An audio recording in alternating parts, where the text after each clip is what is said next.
Bonjour, bienvenue à notre nouvelle émission Entre ciel et terre. Donc, une belle émission qu'on a qui débute aujourd'hui. Et avec nous, on a Nathalie Belle-Rose Hamel. Ça partit de où ça, Entre ciel et terre? Entre ciel et terre, c'est une émission qui va être destinée à parler d'histoires vécues. Pourquoi qu'on appelle ça Entre ciel et terre? Entre le ciel et la terre, qu'est-ce qu'il y a? Il y a la vie. Donc, on va vraiment parler des histoires vécues, des histoires partagées pour venir donner des pistes de solutions à différentes problématiques qu'on peut vivre dans la vie. Puis, il y a tout un petit aspect terre à terre, puis un petit aspect spirituel, bien entendu, parce que ça reflète dans ma manière de penser. Puis moi, étant intervenante, éducatrice spécialisée là, depuis plus de 15 ans, à travers cette émission-là, je vais partager plein de petits outils qu'on peut utiliser à travers différentes problématiques de vie. Donc, on pourrait dire qu'entre ciel et terre, c'est les traumatismes vécus, puis ensuite tout le cheminement pour s'élever vers des solutions. C'est ça? Oui, puis parfois, ça se peut qu'on se promène, ça se peut que des fois, ça ne soit pas nécessairement axé sur les traumatismes. On va voir au fil des émissions, mais vraiment, on parle d'histoire de vie. Peut-être qu'il va y avoir des belles histoires aussi, puis les leçons qu'on peut aller tirer derrière ça. Donc, c'est toi qui vas être là avec nous à chaque épisode. Absolument. Yay! OK. Puis là, aujourd'hui, on parle de... Phagophobie. Phagophobie. Ouais. OK. Puis ça mange quoi en hiver? Qu'est-ce que c'est la phagophobie? Mais oui, c'est quoi? Alors, la phagophobie, c'est quelque chose qu'on n'entend pas souvent, justement. C'est un trouble anxieux qu'on peut avoir, mais ça n'a pas été encore démontré à l'échelle planétaire. Il y en a combien de personnes qui vivent ça, par exemple? Phagophobie, c'est quelque chose que j'ai été en prise ou que qui a pris une partie de ma vie de mes 13 ans à mes 20 ans. Donc, c'est la peur de s'étouffer en avalant sa nourriture. Mon Dieu Seigneur! Ouais. Puis la base, c'est comme... ça fait partie de la base de se nourrir. Donc, quand oui. tu mangeais, tu avais peur de t'étouffer? Absolument. De mes 13, pendant 7 ans de temps. Mais et ça, tu sais, on s'entend que c'est dans le temps de l'adolescence. Fait qu'on n'en parle pas. C'est quelque chose que tu parles pas, c'est pas cool. Tu sais, voyons, tu as peur de t'étouffer avec ta nourriture. Oui, c'est vraiment comme étrange. C'est quoi le rapport? Puis ça l'amène beaucoup à l'isolement parce que, en fait, admettons que j'avais des amoureux puis que la belle famille m'invitait à aller manger, j'étais tout le temps, oh non. Parce que, en fait, j'avais peur vraiment qu'à chaque fois que ce que je mange, que ma bouchée me reste coincée dans ma gorge puis que je décède comme ça. Vraiment. Ouais. Puis quelqu'un qui a peur de ça, ça doit être assez rare parce que c'est la première fois que j'entends parler de ça. Mais est-ce que c'est causé par un traumatisme? C'est comment que ça se déclenche? Là, ça peut aller. En fait, souvent, c'est causé par un traumatisme, probablement des fois de la peur, quand on est jeune, on a peur de s'étouffer, ou bien quand que...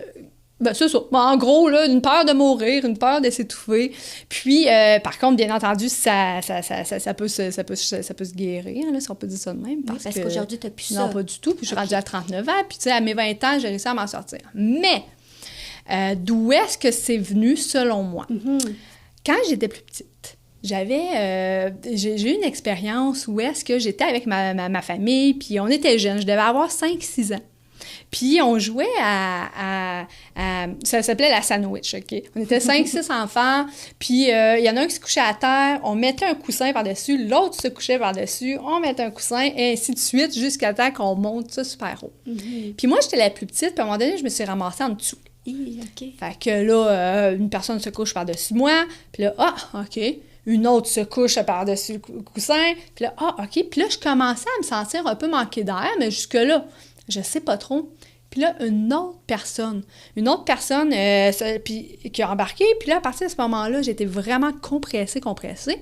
Puis à ce moment-là, j'ai voulu crier. Mais... T'avais plus de souffle. Mais c'est quand on est compressé, tu sais, quand on crie, notre corps, il bouge, hein? Mais là, j'étais tellement pris que mon corps pouvait pas bouger, fait que j'étais pas capable de sortir un son. Mm-hmm. Fait que j'essayais, je tapotais, puis tout ça, puis les mains, puis tout ça, puis à un moment donné, c'est drôle, hein, parce que j'ai vu comme, avant de semi-perdre connaissance, j'ai vu toute ma vie défiler devant mes yeux. Le temps s'est ralenti. Mais en fait, c'est qu'en une fraction de seconde, j'ai vu ma vie de ma naissance jusqu'à ma mort, mais pas une à la suite de l'autre. Pas comme si, admettons, je vis 90 ans, là, OK? Ça n'a pas pris 90 ans, c'est une seconde. C'est comme si le temps était superposé comme des acétates. Fait que toutes les expériences de ma vie que j'allais vivre dans toute ma vie, tu les vois en une image, comme une acétate. Tu sais, quand il y a une acétate, tu en mets une par-dessus, tu vois ce qu'il y a en arrière, un autre. Puis à ce moment-là, je n'avais pas compris encore, mais je sais qu'à ce moment-là, c'est comme un peu, tu sais, souvent, on pense que la vie est linéaire. Tu sais, mais on dit souvent que tout, tu sais, le passé, le présent, le futur est en même temps, mais c'est ça, c'est l'exemple parfait. Pas, exact. C'est l'exemple parfait parce que j'ai vu une vie entière en 2-3 secondes, d'un coup, puis ta voix au complet, comme si à périphérie, comme si tu vois tout d'un coup. Et à ce moment-là, quand j'ai vu ça, j'ai vu noir. Puis là, puis j'étais toute petite, la seule affaire qui m'est venue à l'esprit, c'est, je me rappelle, j'ai prié Dieu. J'ai dit, Seigneur, aide-moi. Moi, c'est ça qui était, puis tu sais, j'étais pas élevée dans une religion de quoi, mais on dirait que c'est ça que c'est fait. C'était ton instinct. Ouais, puis tout d'un coup, tout le monde a revolé. Tu sais, le monde qui était en train de... Ils ont revolé à l'autre bout de pouf, pouf, pouf. Ils ont fait « Hey, qu'est-ce qui s'est passé? » Puis là, moi, j'ai repris mon air. Puis là, je pleurais, tu sais, bien entendu. Oui. Là. Puis, fait que des expériences comme ça, j'en ai eu 2-3 où est-ce que j'ai failli mourir, en fait, étouffée. T'étais confrontée face à un manque de survie, dans un mode de survie. Là. Ben oui! Okay. Puis fait que là, à ce moment-là, c'est ça. Fait que je pense qu'elle a créé cette espèce de trauma-là. Puis, à mes 13 ans, j'étais dans une relation qui était un peu abusive avec le partenaire que j'avais. Puis j'avais bien peur. Et lui, je vivais de la violence. Puis ça, j'avais encore peur, beaucoup de tu sais, quand tu te sens pogné dans la vie, il y a quelque chose qui t'étouffe dans la vie. Puis selon moi, là, c'est comme là que ça a commencé à apparaître. Fait que de mes 13 à mes 20 ans, je regardais ce que je mangeais parce que ce que j'avais de la difficulté à avaler, ben je le mangeais pas. Le solide. Oui, oui. Puis fait que quand, mettons, j'étais à la polyvalente, là, puis là, je mangeais mon dîner puis tout ça, ben là, je la mâchais longtemps à ma bouchée. Puis là, je mâchais. Puis j'attendais qu'elle vienne vraiment bien mâcher. Puis là, quand c'était le temps de l'avaler, je l'avalais vite, puis j'étais tout le temps sûre que j'allais mourir. Fait que t'es tout le temps sur le qui-vive. C'est incroyable. Fait que tu te trouves comme un peu à fuir les situations où est-ce que tu peux manger en public. Fait que ton étouffement du corps, c'est comme ramassé au niveau de plus de la gorge. Ben, c'est ça. J'aurais envie de dire que c'est comme une peur de mourir, au final, parce que c'est Fait que c'est ça. Fait que il y a pas grand monde qui savait. Même ma famille ne savait pas. Je n'ai parlé à personne. OK. C'est jusqu'à temps que j'en parle, là, mais sinon, j'ai vécu ça en silence. Je n'en parlais à personne parce que t'as de l'air bizarre. Là. Oui. Puis là, c'est sûr que j'étais pas tu sais, vu que tu manges moins, ben t'as quand même la shape d'une personne qui mange moins, tu sais. Fait que, ouais. Fait que ça avait quand même un très gros impact si ça te faisait maigrir, c'est que tu mangeais vraiment beaucoup moins. Ah oui. Tes quantités, est-ce que tu te souviens, ça pouvait ressembler à quoi dans une journée? Ben, en fait, je mangeais, puis si à un moment donné, j'avais eu l'impression qu'il y avait une bouchée qui avait comme pas bien passé, ben là, j'arrêtais. Okay. Mais j'avais appris à choisir les aliments qui s'avalent bien. Tu sais, vraiment, fait que je mangeais des choses, mais vraiment, fait que c'était vraiment quelque chose qui était envahissant, là. Par curiosité, je sais que, ben, c'est pas l'important, mais les exemples, ça serait quoi que pour toi, ça te freinait vraiment, puis que les autres, tu trouvais que ça allait mieux? Ben, mettons que c'est drôle, mettons que j'allais au Subway. Tu sais, Subway, il y avait beaucoup de pain. T'as beaucoup d'affaires. Et la salade, elle s'avale pas bien, la salade. Non, c'est ça. Quand t'as pas conscience de la nourriture puis de ça, tu sais, tu t'avales, puis ça finit de même. Mais non, crème, puis le fromage fondu. Fondu, des affaires de même, je me rappelle que je mangeais plus ça. Fait que je me retrouvais à tout parce que t'avais l'impression que ça pourrait coller à la gorge. Ouais, puis que j'allais mourir de ça. C'est spécial. Méchante affaire, hein? Oui, méchante affaire. Hey, ça devait être lourd pour une jeune adolescente en développement de se freiner comme ça, puis d'avoir une peur comme ça, en plus dans le non-dit. Absolument. Tu sais, t'oses pas en parler, tu sais. Non, c'est ça, c'est de l'air... surtout ado. Ouais. Tu sais, ado, c'est l'acceptation au travers le groupe. Là, c'est... Puis même, tu sais, t'aurais pu, exemple, en parler à tes parents. C'est quoi, selon toi, qui te freinait d'en parler à tes parents ou à un proche, une meilleure ou un meilleur ami? C'est une bonne question. Qu'est-ce qui pouvait me freiner? Je pense que c'est vraiment ça, l'impression que je suis pas normale. Ouais. L'impression que... T'étais déjà diminuée parce que t'étais dans une relation nocive. Ouais. Donc, Puis- peut-être ça peut avoir un lien aussi d'avoir associé ça à la gorge, parce que la gorge, dans l'inconscient, c'est le non-dit. Aussi, Tu sais, absolument. puis là, tu étais dans une relation Ouais. nocive, peut-être ça s'est pris tout là en même temps, puis que... Ouais, où est-ce que je pouvais pas c'est ça, c'est où est-ce que je pouvais pas nommer les choses, est-ce que je me sentais étouffée. Mhm. Dans ma relation, je me sentais étouffée, donc ça se manifestait dans la matière, là. Ouais. Ouais, quand même. Ouais, c'est très, très intéressant, mais intéressant, troublant. Comment t'as fait? Parce que 7 ans, c'est immense. Oui! 7 ans. Puis les gens te questionnaient pas par rapport à ton alimentation, Ben, ton poids? Des fois, ça arrivait, OK? Des fois, mettons, j'avais un chum, mon chum, il était au courant. À un moment donné, OK. j'ai eu un chum de mes 16 à mes 18 ans, il était au courant, je le nommais. Puis, tu sais, Il n'a pas essayé de t'aider avec ça. lui. Non, puis il n'a pas fait le contraire non plus. En voulant dire, OK, OK. mais tu vis ça, puis tu sais, il m'a pas fait sentir mal Non, OK. de vivre ça. Je savais juste pas quoi faire, Ouais, pas quoi ouais. faire avec ça, tu sais. Oui, parce qu'il n'y a personne qui parle de ça. Ben C'est non. bien que tu en parles d'ailleurs Oui. aujourd'hui. Oui, puis Oui. qu'est-ce qui m'a fait... la première affaire qui m'a fait un peu réaliser que j'étais pas tout seul, c'est qu'à un moment donné, à une fête, j'ai rencontré une fille, puis qu'elle, elle s'est mise à parler de ça, qu'elle vivait ça. Ah oui. Ouais. En utilisant le bon terme ou elle ne Non, connaissait ça, pas encore? ouais, ce terme-là, OK. non. Mais elle disait, non, moi, ma nourriture. Puis quand elle s'est mise à parler de ça, j'ai fait, J'ai fait, hey, je suis pas tout seul. Mhm. Fait que là, ça m'a vraiment aidé. Oui. Fait que j'ai été commencer à faire des recherches sur Internet, puis là, j'ai été voir, il y avait des groupes, des forums que, hey, je suis pas tout seul à vivre ça. Moi, là, j'avais tellement jamais entendu parler de ça que je pensais que c'était un problème dans ma tête, là, tu sais, au final. Oui. Puis, mais de voir que j'étais pas tout seul, ça, là, ça a été le premier pas, tu sais, de faire, ah, OK. Tu sais, il y en a d'autres comme moi, fait que... Ben, ça t'amène probablement de l'espoir, parce que là, tu te dis, s'il y en a d'autres, ils ont peut-être trouvé des solutions, il y a peut-être, tu sais, quelque chose à faire avec ça, puis probablement, à cette période-là, tu savais pas de où ça partait tant que ça. Tu as dû, oui, te faire une introspective à te poser des questions. Puis ben, la réponse est peut-être ton événement, c'est peut-être autre chose que tu te rappelles pas aussi, que tu as peut-être déjà bébé, eu un étouffement, puis que, fouille-moi pourquoi ça t'a plus traumatisé qu'un autre bébé. Ça se peut très bien, L'inconscient, des fois, on sait jamais. Ouais, qu'est-ce qui était là? Je sais qu'à ce moment-là, moi, j'associais ça à la peur de mourir. Ouais, parce que j'ai eu d'autres troubles, anxieux, OK, que j'ai pu pas à tout, là. C'est pas, ça fait, moi jusqu'à mes 24 ans, puis de mes 24 à maintenant, c'est deux identités. Deux mondes différents. Ouais, mais j'ai eu autre chose, tu sais. La phobie sociale, l'agoraphobie, ça, on va tout en parler. Fait que, tu sais, c'est tout un mélange d'anxiété. Mais qui vient avec une peur, finalement, une peur de mourir, une peur de... Ben, c'est ça. Moi, en tout cas, c'est ça. Cette peur-là de perdre la carte. Ben oui. Ouais.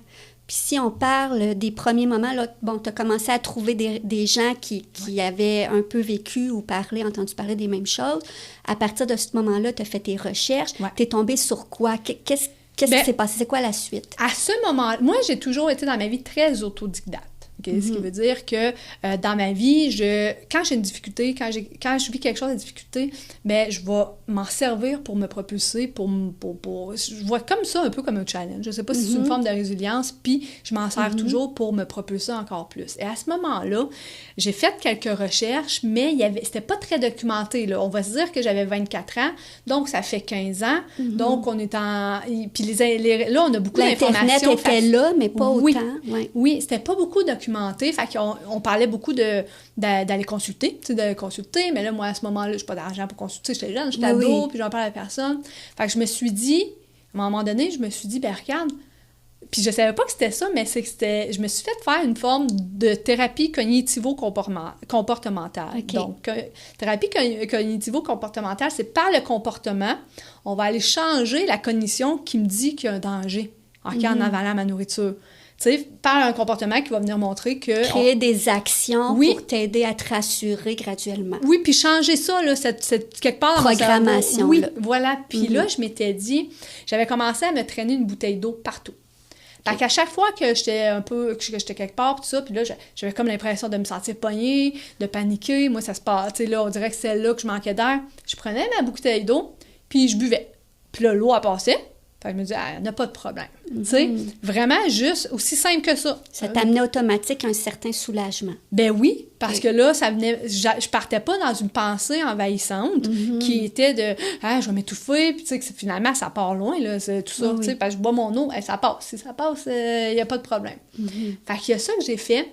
Il y a aussi, ce que j'ai fait, je me rappelle, je me suis dit, au lieu de manger rapide, parce que moi, je marchais, puis là, j'avalais ma bouchée de coups secs, là, tu sais, pour qu'elle passe le plus vite possible. Oui. Mais je me suis dit, quand que je mangeais, puis là, je m'apercevais que là, la peur, elle venait, puis là, au lieu d'avaler d'un coup sec, ce que je me disais, ben je vais avaler bien lentement pour sentir ça. Tu sais, j'ai comme fait le contraire pour dire à mon cerveau que, regarde, même en avalant lentement, il n'y en a pas, là, il y en a pas de problématique, là. Tu sais, des petites affaires comme ça que j'ai fait. Puis, surtout, mais je sais que le fait d'avoir vu, j'allais sur des forums, là, tu sais, puis je lisais des histoires de monde, puis tout ça. Puis, petit à petit, j'ai transformé, petit à petit, ça a commencé à mieux...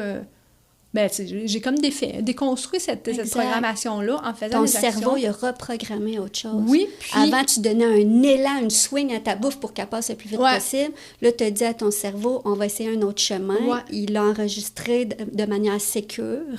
Fait que tu as pu le reproduire, puis tu t'en t'es refait des programmations à chaque fois.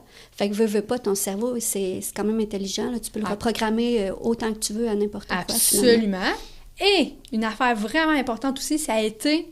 J'ai accepté... Et à un moment donné, je me suis dit, ben regarde, si j'ai à mourir à cause que je mange un morceau de patate, à cause d'un morceau de patate, ben je vais mourir comme ça. Ça sera ça. Ouais. C'est de l'acceptation. Oui, c'est de dédramatiser, d'arrêter de partir. Parce que quand on est dans un trouble anxieux, ça part, là, cette histoire-là, là, d'arrêter de partir là-dedans, puis bien, coudonc, si j'ai à mourir comme ça, ben je mourrai de même. Puis pour vrai, là, ça, là, juste cette pensée-là, ça l'enlève tout le drama à travers nos peurs. Bien, ils disent dans n'importe quelle anxiété, va chercher le pire qui pourrait arriver, puis dis-toi, ben ça sera ça le pire. Ouais.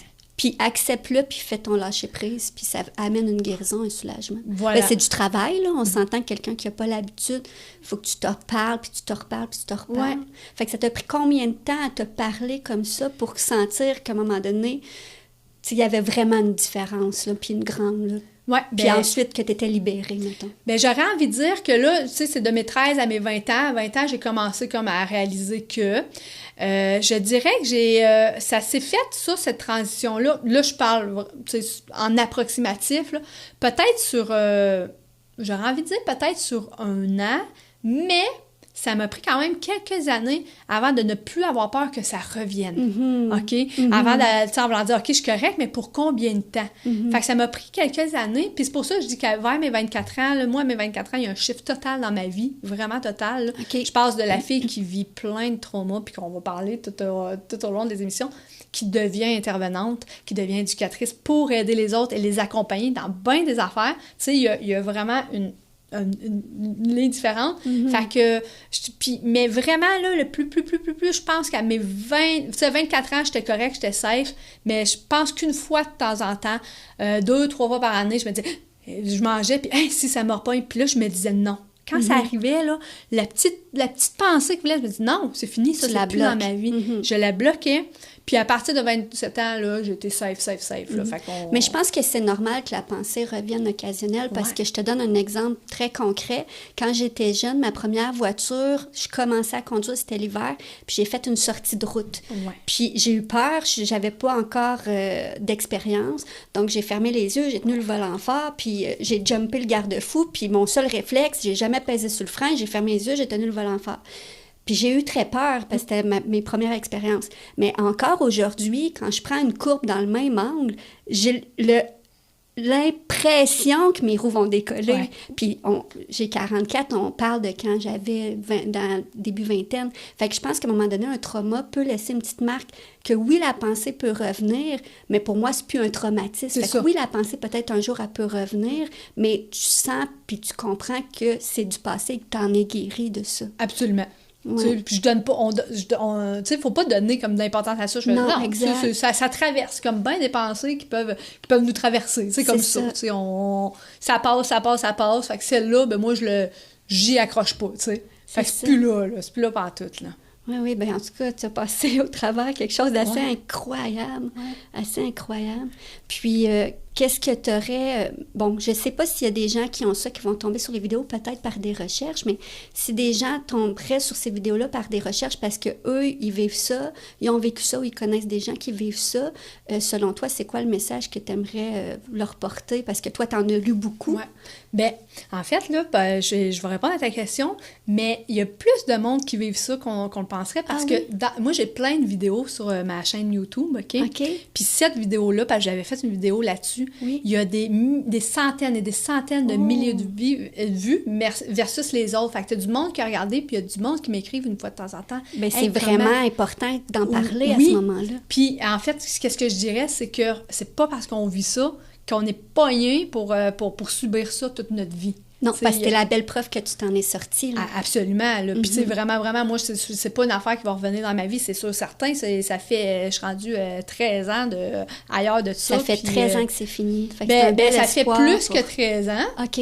Mais vraiment, là, si on parle de que j'ai même peur que ça revienne, ça fait 13 ans. Là. Mais c'est quand même bon. Fait qu'on sent une guérison parfaite. Ouais. Donc, ça donne de l'espoir à tous ceux qui pourraient vivre une problématique comme ça, que ça fait pas partie de toi. C'est un réflexe du corps face à un traumatisme ancien, puis tu peux te déprogrammer pour redevenir dans un environnement plus sain pour toi. Ben, en parlant. Oui, c'est ça, en parlant. Parce que moi, ça a été là. À partir du moment où ton discours mental que tu t'es fait à c'est toi-même. Ça. Mais quand t'en parles à quelqu'un, tu vois que tu as du soutien, tu sais, tu vois qu'il y a du soutien, que là, t'es pas tout seul, tu vas être accompagné. Il y en a plein d'intervenants, là. Tu sais, moi, je le suis première, je le suis, puis il y en a plein d'éducateurs spécialisés, des intervenants, qu'importe. Est-ce que tu serais ouverte à ce que les gens te contactent, les gens qui ont ça, pour avoir ton soutien, ton aide? Est-ce que c'est un genre de service que tu peux offrir? Ben, je suis plus axée sur autre chose. Okay. Par contre, je sais qu'il y a plein d'organismes que... Tu sais, s'il y en a qui viennent m'écrire pour ça, oui, mais je ne ferai pas un accompagnement. Je comprends. Tu vas les référer. Je vais référer, comme je sais qu'ici, au Québec, en tout cas, il y a Phobie Zéro. Ça, c'est un numéro de téléphone que c'est un peu international. OK, on pourrait le laisser en lien avec la vidéo. On pourrait le laisser, tu sais, Phobie Zéro, t'appelles là, puis ça, c'est toutes n'importe quel type de peur, de phobie que tu as eu, tout ça, tu sais. Je sais qu'il y a ça. Puis... non, ça m'échappe le nom, là, mais on pourrait... Oui, on fera une annexe avec les références qu'on peut donner sur le sujet parce que je trouve que c'est vraiment important. Surtout si tes vidéos ont été autant écoutées, ta vidéo, c'est que oui, comme tu dis, il y a plus de cas qu'on pourrait penser, puis il n'y a peut-être pas beaucoup de contenu sur le sujet. Donc, je suis en tout cas, je trouve ça très intéressant qu'on en parle aujourd'hui. Puis, en tout cas, bravo. Hein? Je pense que c'est la chose à dire, là. Avec 7 ans, une adolescence pas évidente, tu t'en es vraiment, franchement, très bien sortie. Je pense qu'on pourrait t'applaudir. Vraiment, bravo. Ben, merci beaucoup. Puis, sinon, si les gens veulent te contacter pour... d'autres services ou qu'est-ce que tu fais en ce moment actuellement? Ben moi, j'accompagne justement les gens dans différentes situations. Fait que j'ai ma page Facebook. En fait, ça, là, c'est un volet où est-ce que je pourrais dire plein d'affaires que je fais, mais je continue de travailler dans la relation d'aide. Okay. Je continue de travailler, puis entre ciel et terre, hein, donc t'as le côté terre à terre, mais t'as le côté terre à terre, mais le côté ciel, c'est que je fais de la clairvoyance, tu sais, fait que je suis éducatrice spécialisée, mais je travaille aussi, je m'en vais chercher aussi un petit peu ce qu'il y a dans l'invisible, fait qu'on va vraiment, qu'est-ce qu'il y a entre les deux? Bien, il y a la vie, puis on vient vraiment comme un peu connecter, fait que j'offre des services, mais tu sais, c'est ça, en fait, il y a ma page Facebook qu'on peut aller voir, là, Mais si on parle un petit peu de... justement, tu parles de tes services. Là, je ne veux pas qu'on s'arrête trop bref là-dessus.